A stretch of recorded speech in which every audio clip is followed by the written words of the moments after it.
Y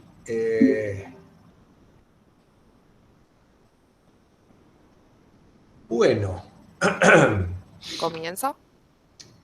cuando quiera, Agustina, la escuchamos. Bueno, yo voy a hablar de la unidad problema número 6. En esta unidad se nos plantea, no pasa, ahí está.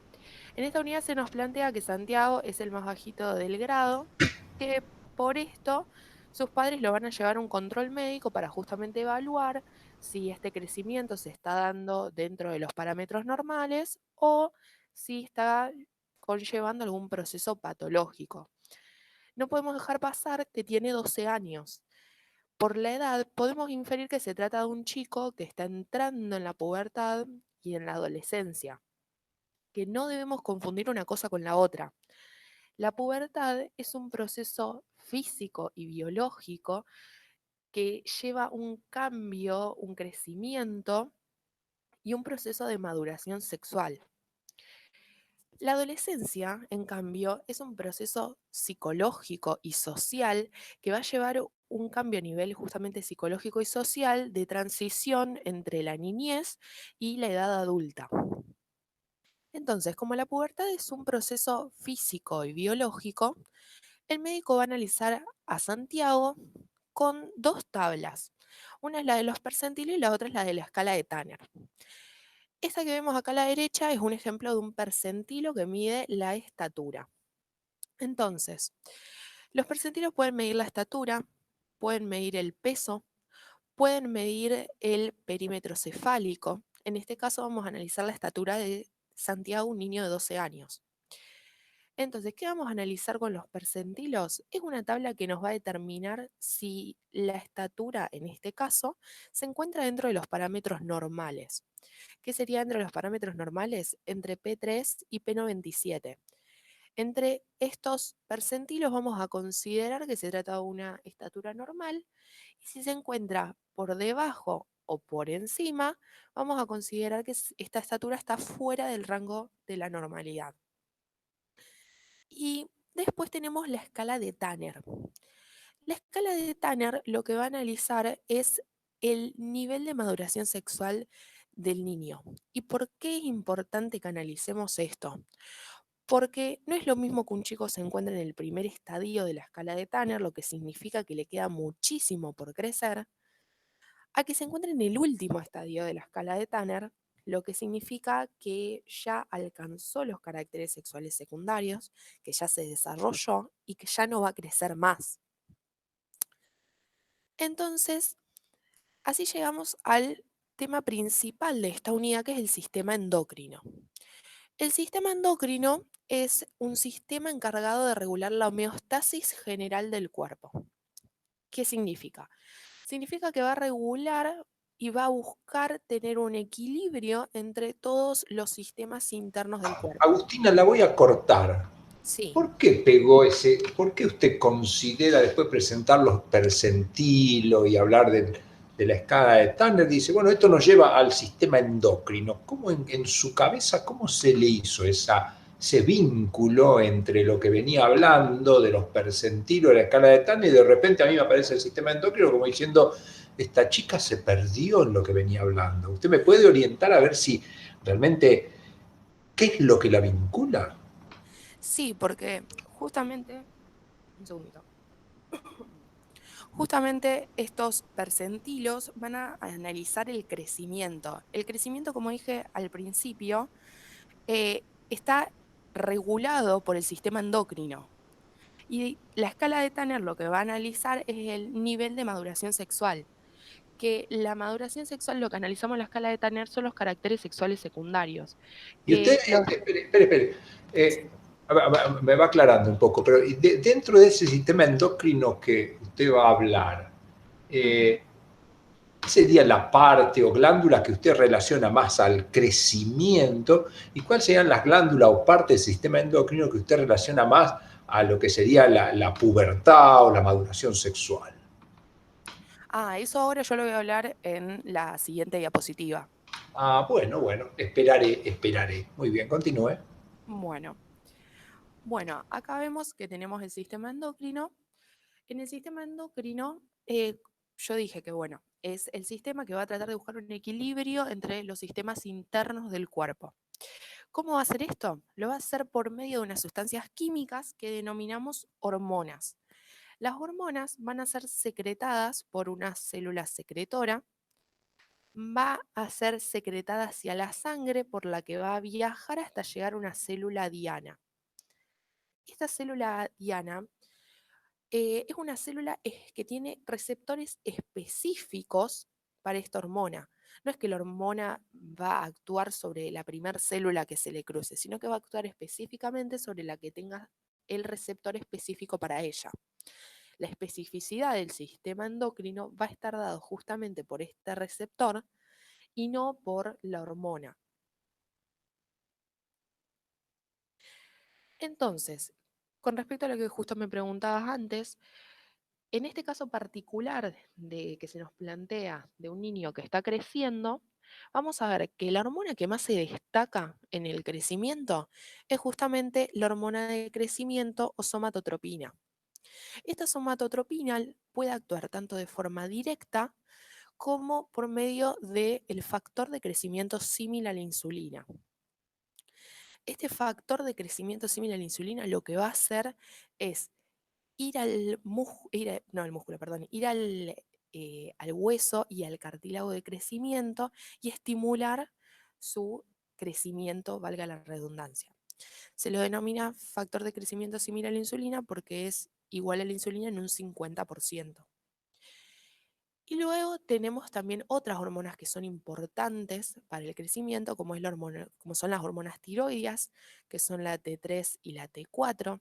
La T3 y la T4, entre sus funciones más importantes, vamos a ver que va a regular la temperatura corporal, va a aumentar el índice de masa corporal, va a acelerar el metabolismo y va a acelerar el crecimiento corporal, muy importante, especialmente del sistema nervioso y del sistema esquelético. Después tenemos la insulina.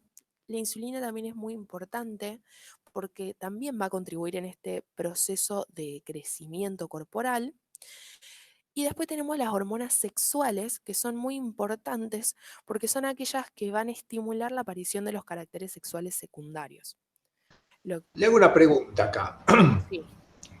Muy bien la presentación hasta acá.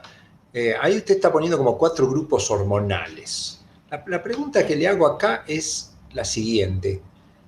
¿Qué tendrían en común estas 4 hormonas que nombra y qué podría poner como algo que sea diferencial entre ellas? No sé si me entendió. O sea, ¿qué tienen en común GH, hormonas tiroides, insulina y hormonas sexuales, y qué tienen de distinto entre ellas? En común tienen que todas van a contribuir de alguna forma al crecimiento. Ajá, bien. Una diferencia que podemos plantear es justamente qué van a hacer. Como vos me preguntaste antes, estas 3 hormonas van a contribuir específicamente al crecimiento en largo, o sea, en talla y en peso, y estas van a contribuir al desarrollo de los caracteres sexuales secundarios. Bien. Y después usted mencionó ahí un término, dijo las hormonas tiroides T3 y T4 Sí. aceleran el metabolismo. ¿Qué quiere decir? ¿Qué quiere decir eso desde el punto de vista biológico? ¿Qué implica? ¿El metabolismo es una máquina? ¿Qué es un órgano? ¿Qué No, querría de, ¿cómo el explicaría metabol- usted? Sí. el metabolismo son todas aquellas reacciones químicas que suceden dentro de la célula. Ah, Las hormonas tiroides lo que van a hacer es acelerar esos procesos químicos que se dan dentro de la célula. bien, bien. Continúe, continúe. Bueno, y para finalizar, yo planteo esta pregunta de por qué puede ser que Santiago sea el más bajito del curso. Tenemos que tener en cuenta que el crecimiento se da por la elongación del hueso a la altura del cartílago de crecimiento que se encuentra acá en la metáfisis de los huesos largos.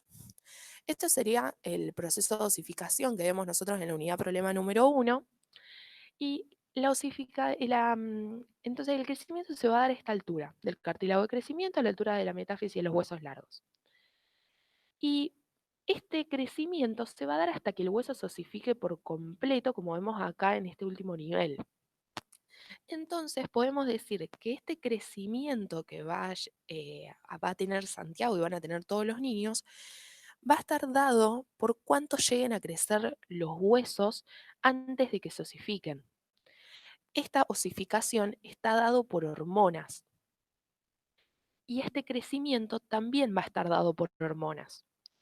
Entonces, la osificación va a estar dada por las hormonas sexuales. Entonces podemos decir que el niño va a crecer más cuanto más tarden en entrar en escena las hormonas sexuales, porque cuanto antes tarden en entrar en escena, antes se va a osificar el hueso, entonces antes va a dejar de crecer este cartílago de crecimiento y más bajita va a ser la estatura del niño. Muchas gracias. Le voy a hacer una pregunta más.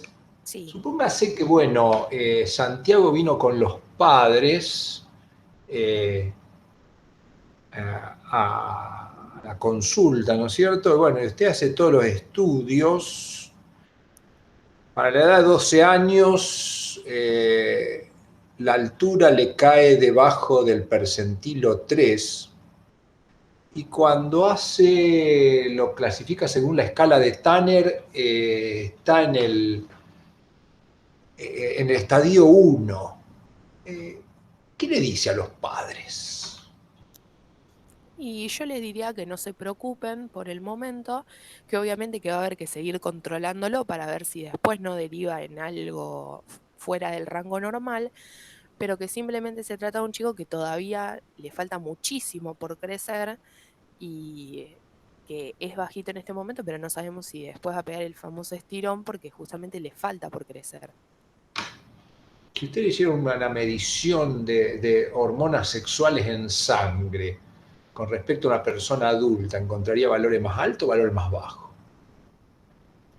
En un chico que se está... En Santiago, supongamos, Santiago le dio estadio de Tanner 1 y es bajito, entonces no, yo no se la haría, por supuesto, pero si uno le hiciera una medida de hormonas sexuales en sangre, uno esperaría que esté igual que un adulto normal o más bajo o más alto.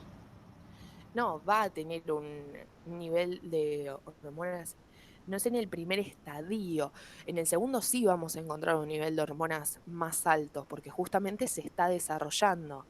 Claro, Eh, claro, está bien, exactamente. O sea, si estamos en los estadios más bajos, la concentración de hormona tiene que ser más baja porque todavía no hay una maduración de claro, pues si no ya se hubiese empezado a glándulas productoras desarrollar. hormonas. Y si usted me tuviera que decir, desde el punto de vista químico, ¿qué diferencia tiene la hormona de crecimiento con respecto, por ejemplo, a las hormonas sexuales, a los estrógenos? La hormona de crecimiento es una hormona glucopeptídica, no, perdón, es una Ujú. hormona peptídica. Es Peptídica. está formada por conjuntos de aminoácidos. En cambio, las hormonas sexuales son esteroides, es decir, que son de origen lipídico. Ajá. Y respecto de los receptores, ¿qué diferencia o semejanza habrá entre los receptores de hormona de crecimiento y los receptores de hormona esteroides? No, justamente va a haber una diferencia. ¿Por Ajá. qué? Porque las hormonas que tienen origen peptídico, proteico, no van a poder difundir a través de la membrana plasmática. Entonces sus receptores se van a encontrar adheridos en la membrana plasmática. En cambio, aquellas hormonas esteroideas van a poder difundir a través de la membrana plasmática porque son liposolubles y sus receptores se van a encontrar dentro de la célula o en el citoplasma o en el núcleo. Bien. Y,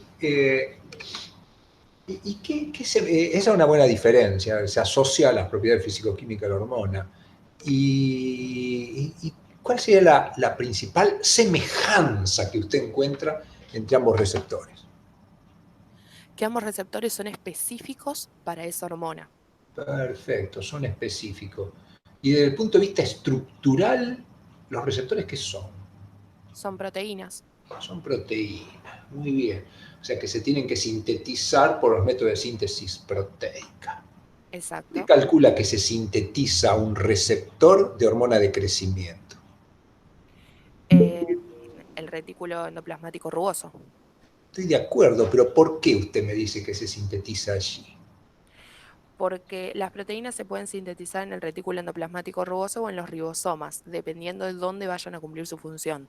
Si su Ajá. función la van a cumplir fuera de la célula, o también se incluye en este grupo las proteínas transmembrana, se van a sintetizar en el retículo endoplasmático rugoso. Si su función la van a cumplir en el interior celular, se van a sintetizar en los ribosomas libres.